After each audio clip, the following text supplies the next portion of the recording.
E aí, galera, meu nome é Luísa, sou estudante de Biologia. Hoje vamos resolver os exercícios do PET 2 da semana 5. Começando pela questão 1. Em Biologia, a evolução pode ser definida como: letra A, exclusivamente a alteração da fisionomia de um ser vivo. Letra B, modificação e adaptação das espécies ao longo do tempo. Letra C, desenvolvimento das espécies em ambientes inóspitos. Letra D, transformação da composição química de um ser vivo. Tentem resolver todas as questões antes de dar a resposta correta. Para isso, é só pausarem o vídeo.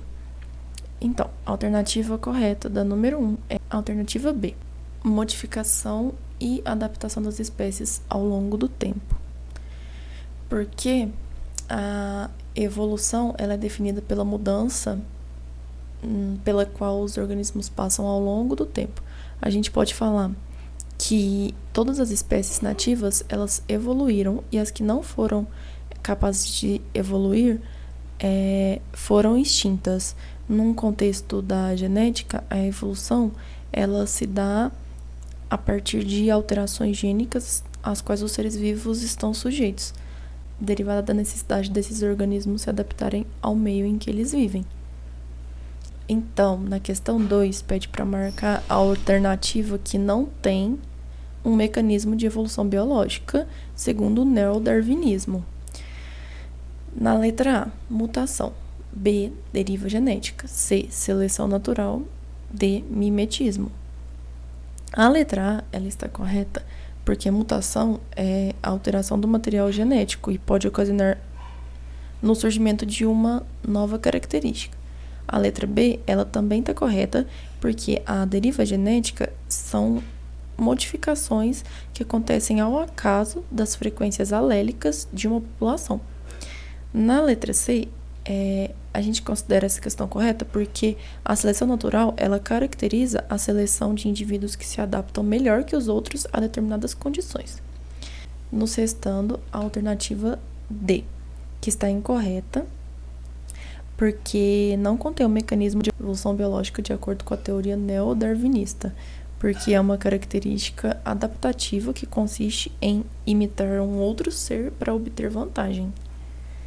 A questão 3 nos diz: a paleontologia é o ramo da ciência que estuda os fósseis. O termo fóssil vem do latim fossilis e está relacionado com o verbo cavar, em latim fodere, que significa retirado por escavação.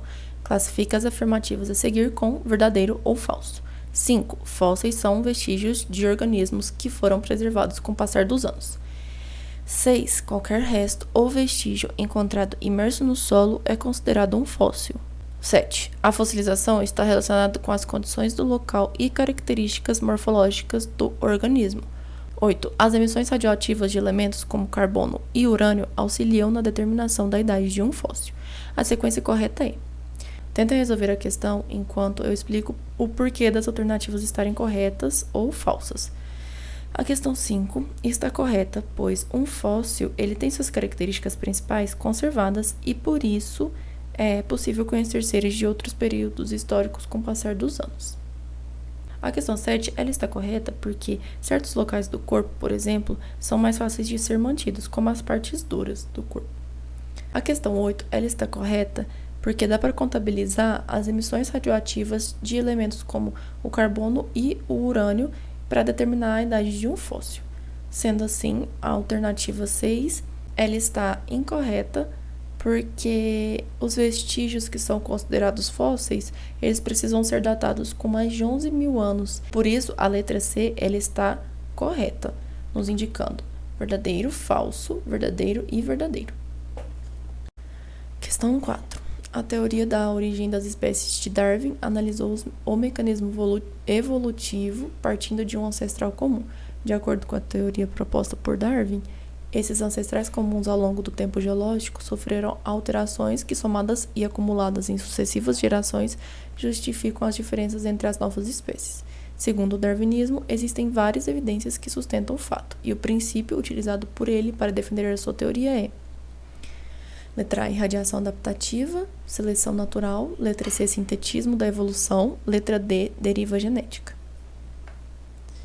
Como resolução, eu trouxe a alternativa B, seleção natural, porque a diversidade de organismos vivos que habitam na Terra provém da modificação e adaptação de seres preexistentes que passaram por um processo evolutivo, sendo a descendência de ancestrais comuns a ideia principal da evolução biológica.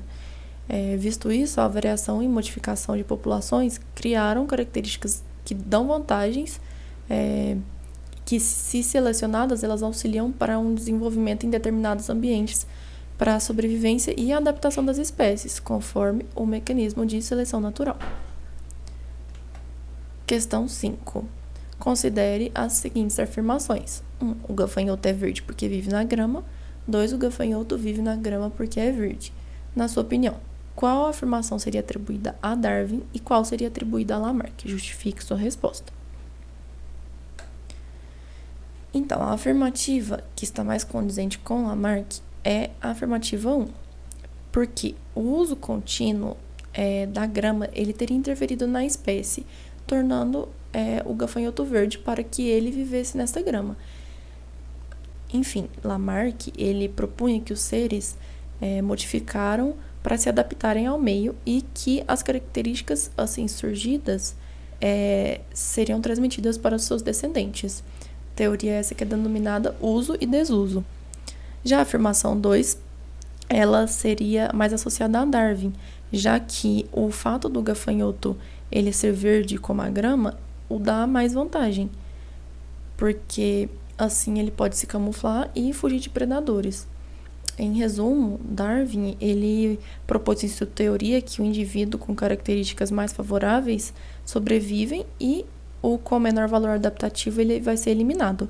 A gente denomina essa teoria de luta por sobrevivência. É isso por hoje, galera. Obrigada e até a próxima aula.